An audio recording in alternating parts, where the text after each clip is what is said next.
स्वागत आप सभी का एक बार फिर हमारे चैनल खबर स्कैन पर। आज मैं मौजूद हूँ मगहर की सरजमी, जो कबीर दास जी के नाम से देश दुनिया में जानी जाती है, और वहीं पे स्थित है क्षेत्रीय गांधी आश्रम। और क्या यहाँ पर क्या स्थिति है गांधी आश्रम की, पहले क्या था, अब क्या है, वर्तमान में कौन पदाधिकारी हैं, मुलाकात करेंगे उनसे और विस्तार से जानेंगे यहाँ की जो सुविधाएं हैं, क्या है आजकल यहाँ की सुविधाएं। आपका बहुत बहुत स्वागत है हमारे चैनल पर। क्या नाम है सर आपका? हमारा इंद्रेश भाई नाम है। आप यहाँ पर किस पद पर कार्यरत हैं? हम यहाँ के मंत्री पद पर कार्यरत हैं और 2 सितंबर को हमको मंत्री पद मिला है। अच्छा। और तब से हम अपना कार्यभार संभाल करके कर रहे हैं।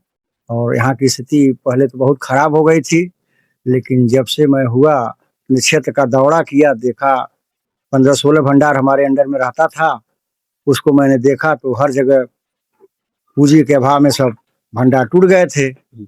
हम किसी तरह से पूंजी का व्यवस्था बना करके भंडार में बंगाल से कपड़ा मंगाए, अमृतसर से मंगाए और मंगा करके अपना भंडार को मैंने पुनः पुराने ढर्रे पर लाने का काम कर रहे हैं।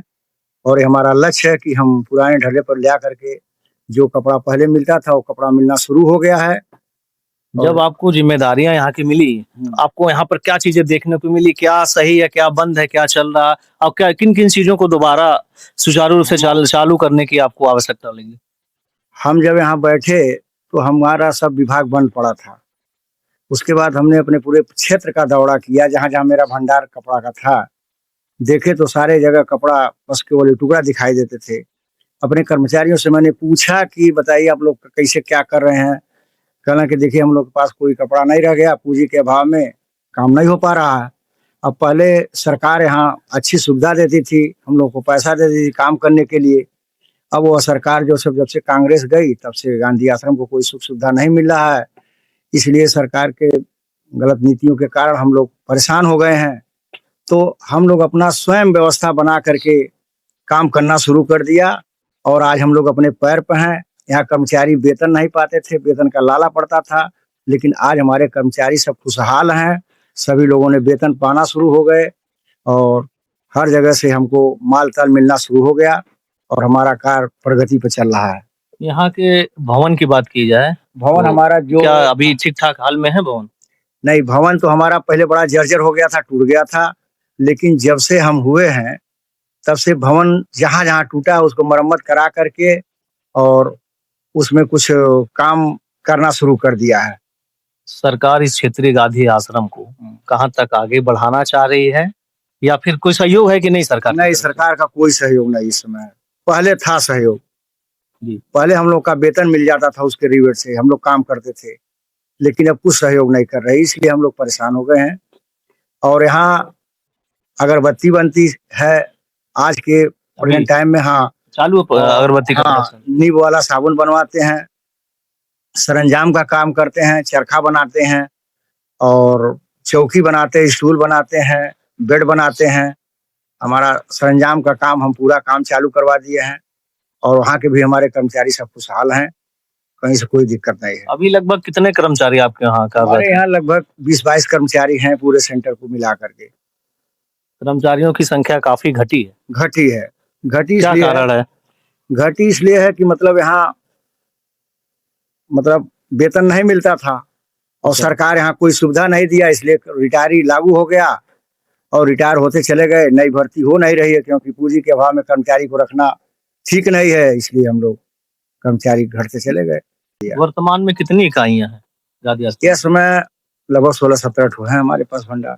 कहाँ कहाँ संचालित है? संचालित आपके पहली बात तो नाथनगर में है, हईसर में है और डांडे गांव में है, चकिया में है, लालगंज में है और बस्ती में है, मेहदावल में है और फिर आपके खलीलाबाद में है, परशुरामपुर में है। तो ये सब चालू है अभी? सब चालू है, सबको चालू करवा दिए पहले।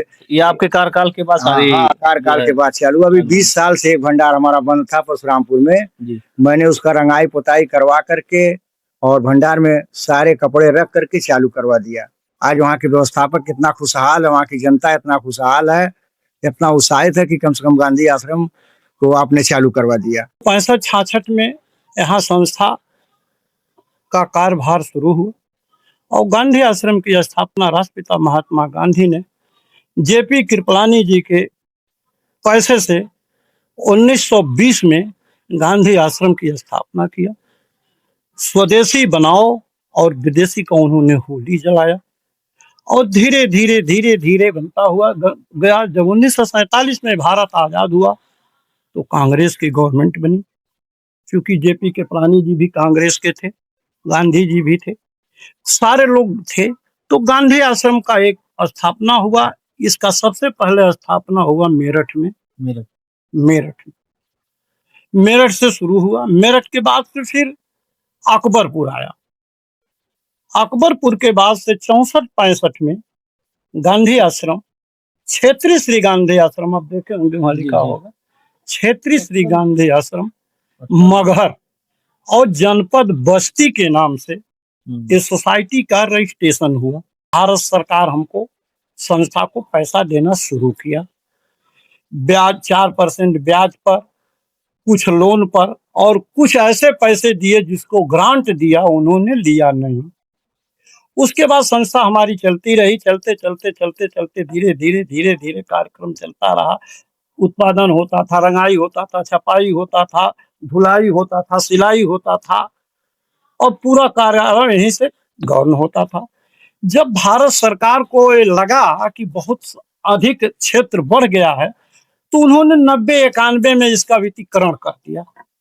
तो मगहर को छोड़ करके मगहर से क्षेत्रीय श्री गांधी आश्रम गोरखपुर बना, क्षेत्रीय श्री गांधी आश्रम गोंडा बना, क्षेत्रीय श्री गांधी आश्रम देवरिया बना। ये 90-91 के बाद भारत सरकार ने पैसा देने के लिए इसका अलग अलग कर दिया। तो सब करने के बाद फिर लखनऊ अलग हो गया हमसे, तो अब अलग अलग 5-6 इकाइयां बन गई और तब भी हम लोगों को उत्पादन पर और सब पर पैसा मिलता रहा। लेकिन ज्यों ही 14 में भारत सरकार ने, कांग्रेस की सरकार समाप्त हुई, हमको एडवांस पैसा मिल जाता था, हमें पूंजी की समस्या नहीं होती थी। हम रिबेट का पैसा देते थे, उनको बिल दे देते थे, 2 लाख, 10 लाख, 20 लाख, 25 लाख, जैसा हमारा कार्य क्षेत्र था, भारत सरकार एडवांस पैसा हमको दे देती थी। अब मैं काम करता था, उससे कच्चा माल मंगाता था, रुई, सूत, सब सामान मंगाते थे, जितना भी उत्पादन होता था, रंग रसायन। लेकिन सब के बाद फिर धीरे धीरे बंद हो गया। गवर्नमेंट 14 में जब भाजपा की सरकार आई तो इन्होंने एक योजना बनाई कि अब हम छूट भी नहीं देंगे, अब हम उत्पादन पर छूट देंगे। पहले गवर्नमेंट हमको 20% भारत सरकार छूट देती थी, 10% वीर बहादुर सिंह, स्वर्गीय वीर बहादुर सिंह जब मुख्यमंत्री थे तो उन्होंने 5% छूट दिया था। और उसके बाद अब मुलायम सिंह हुए तो मुलायम सिंह ने भी दिया छूट। इसके बाद जब 14 की सरकार आई तो पूरा छूट उत्तर प्रदेश सरकार ने बंद कर दिया। अब मेरी ये संस्था अखिल भारतीय खादी ग्राम उद्योग योग भारत सरकार, वित्त मंत्रालय भारत सरकार से गौन हो गई, उद्योग मंत्रालय से।